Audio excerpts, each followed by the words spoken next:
I'm Paul Enigson, also known as Pablo, and over the last 12 years I've built over 600 craps practice tables, portable practice tables, and portable throwing stations.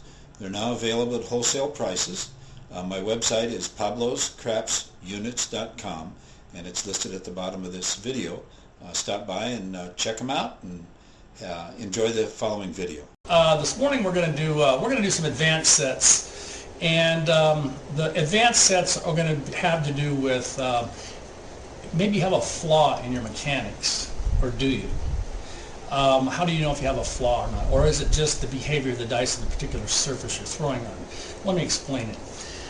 You know, I like to start with the hard way set. We're going to use the big dice this morning because it's easier to see. You're throwing the dice and you're on a surface of the table and your dice seem to be doing this. Or your dice seem to be doing this. Now, is it your mechanics? Is it the way you're gripping? Is it the way you're releasing the dice? Or is it the behavior of your dice on that particular surface in the casino table? Let me give you a for instance. Hard way set. You set a point. Now all of a sudden your dice are doing this and you're 70 out. It's very frustrating. We were out a couple weeks ago, and I was using my ice tong grip, and my dice were I was using the Aces Kissing,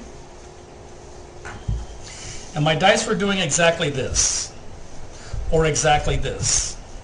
So I thought, what set should I use for the behavior of the dice on this surface to get paying numbers as opposed to crap numbers? What I simply did, instead of Aces Kissing, like so, go back to the hard way set. I have the 5s kissing. Rotate the one die up, so now you have 4s and 10s on primary faces. Now you're doing a couple of things. Your dice are doing this, you're getting hard 10s.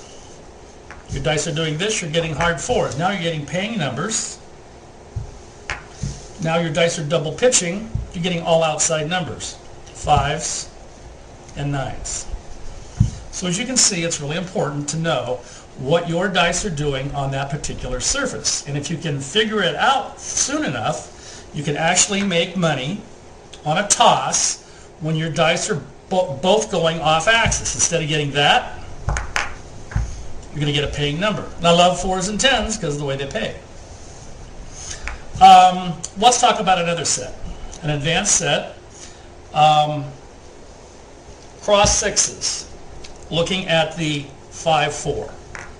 You would be looking at the 5-4, or you could be looking at the 3 deuce. It doesn't matter. If your dice are behaving the same way, instead of going like this, they're going like this, you're going to get 6s and 8s. There's your 6, there's your 8. A month ago at Wynn's Casino, from stick right, my dice were consistently doing this. So I changed to the cross 6s, and I was consistently getting 6s and 8s. It really had nothing to do with my grip or my release or my toss. It had everything to do with the table surface. And speaking of Wynn's Casino, I've since figured out that my primary position is stick right, except for at Wynn's Casino. I cannot shoot from stick right at Wynn's Casino. I have to shoot from stick left. And the arc of the dice is underneath the table rail. And that's the reaction I'm getting, the behavior of the dice on that particular surface. And now I'm doing really well at Wynn's Casino shooting from stick left. So I just changed positions because the behavior was much better. Okay, let's say you want to set for the Hilton tournament. Everybody likes to get into the Hilton tournament. This is one of the sets you can use. 5, 6, 6, 5 on axis. You've got craps and 11.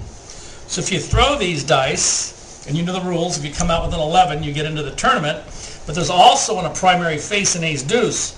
My recommendation would be not only bet $5 on the 11, the yo, bet it on the ace deuce as well. It pays exactly the same. You've probably read our articles up now, current articles on how we got into the last tournament. And my wife, Beth, and Pat, Pablo's wife, we all went to the Hilton to throw an 11. And nobody could do it. Well, Pat threw a bunch of 11s during the point cycle, which didn't help us any, but Beth switched to the 3V, just like this. And on the next time around, she threw an 11, but here's what the dice did. They were on the same axis, but they did this. And that's okay. Boom, she got the 11, she got us in the tournament, everybody was happy.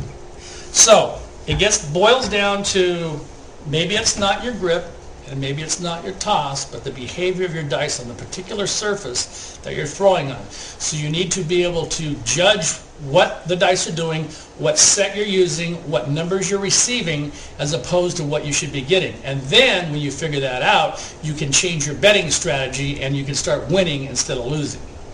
So these are some of the new sets that we're coming up with, and I want to show you another one that I use a lot too. You know the 2V, where you have 4s and 10s around on primary faces.